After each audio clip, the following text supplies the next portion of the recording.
Episode 9। Tenaliram का न्याय।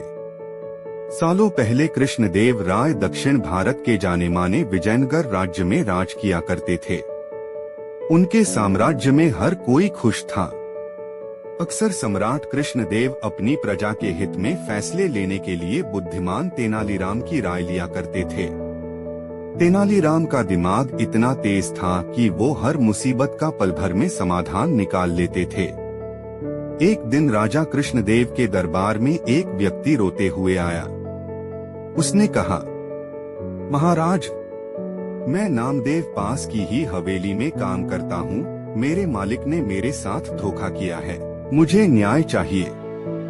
राजा कृष्णदेव ने उससे पूछा कि आखिर ऐसा क्या हुआ है तुम्हारे साथ। नामदेव ने राजा को बताया कि करीब 5 दिन पहले मैं अपने मालिक के साथ हवेली से पंचमुखी शिवजी के मंदिर गया था। तभी काफी तेज आंधी आने लगी। हम दोनों मंदिर के पीछे के हिस्से में कुछ देर के लिए रुक गए। तभी मेरी नजर एक मखमली लाल रंग के कपड़े पर पड़ी।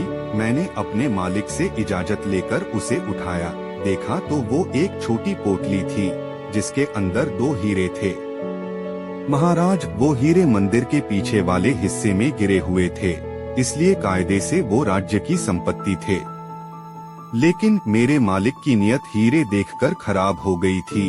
उन्होंने मुझे कहा कि अगर तुम किसी को नहीं बताओगे तो आपस में हम दोनों एक एक हीरा बांट लेते हैं। मेरे मन में भी लालच आ गया था, इसलिए मैंने इस बात के लिए हाँ कर दी। हवेली पहुंचते ही मैंने जब मालिक से अपना हीरा मांगा तो उन्होंने उसे देने से मना कर दिया। मैंने सोच रखा था कि हीरा मिलते ही उसे बेचकर मैं नौकरी छोड़कर खुद का कुछ काम शुरू करूंगा, क्योंकि मालिक का रवैया मेरी तरफ अच्छा नहीं था।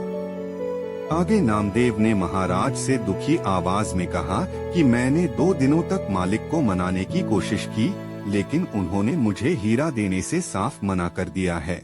अब आप ही मेरे साथ न्याय कीजिए। नामदेव की बातें सुनते ही सम्राट ने तुरंत अपने सैनिकों को भेजकर मालिक को अपने दरबार बुलाया। उसके आते ही जब महाराज कृष्णदेव ने हीरे के बारे उससे पूछताछ शुरू की। जवाब में उनसे कहा कि ये मेरा नौकर झूठ बोल रहा है।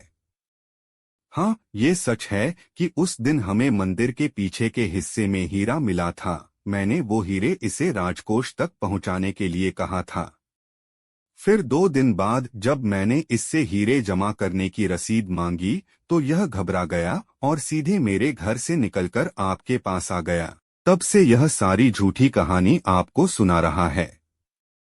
तभी महाराज ने नामदेव के मालिक से पूछा कि क्या आपने इसे हीरे किसी के सामने दिए थे।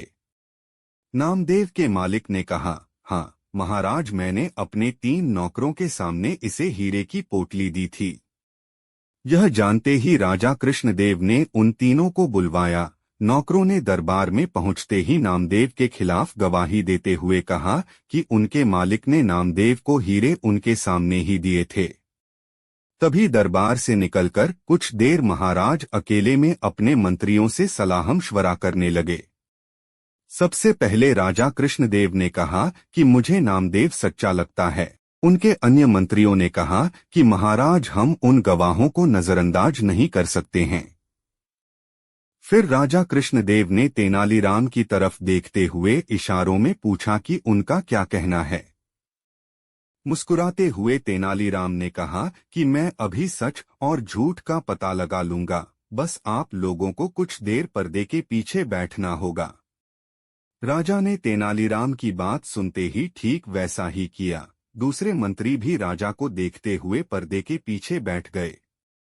अब तेनालीराम ने पहले गवाह को बुलवाया और हीरे के बारे में पूछा। उसने वही पुराना जवाब दिया। फिर तेनालीराम ने कहा कि ये बताओ, वो हीरे कैसे दिखते थे? क्या तुम उनका आकार इस कागज में बनाकर दिखा सकते हो? उस गवाह ने कहा कि वो एक पोटली में थे, इसलिए पता नहीं कि वो कैसे दिखते थे। तेनालीराम ने पहले गवाह को वही रुकने के लिए कहकर दूसरे गवाह को बुलवाया और वही सवाल पूछा। दूसरे गवाह ने कहा, मैंने वो दोनों हीरे देखे थे। फिर उसने कुछ अजीब से चित्र बना दिए। फिर तीसरा गवाह तेनाली के सामने आया और उसने जवाब में कहा कि हीरे एक कागज में लिपटे हुए थे, इसलिए उसने उन्हें देखा नहीं। पर्दे के पीछे बैठे राजा ने तीनों गवाहों की बातें सुनी थी। सबकी अलग अलग बातों से यह स्पष्ट हो गया था कि नामदेव सच बोल रहा था और उसका मालिक झूठ। तीनों गवाह को भी समझ आ गया कि उनका झूठ पकड़ा गया है। सभी ने महाराज के पैर पकड़कर उनसे माफी मांगते हुए कहा कि हमें हमारे मालिक ने झूठ बोलने के लिए मजबूर किया था। हम ऐसा नहीं करते तो वो हमें काम से निकाल देते। राजा कृष्णदेव अब सीधे दरबार गए और नामदेव के मालिक को गिरफ्तार करके उसके घर की तलाशी करने का आदेश दिया। कुछ देर बाद ही सैनिकों को उसके घर में हीरे मिल गए।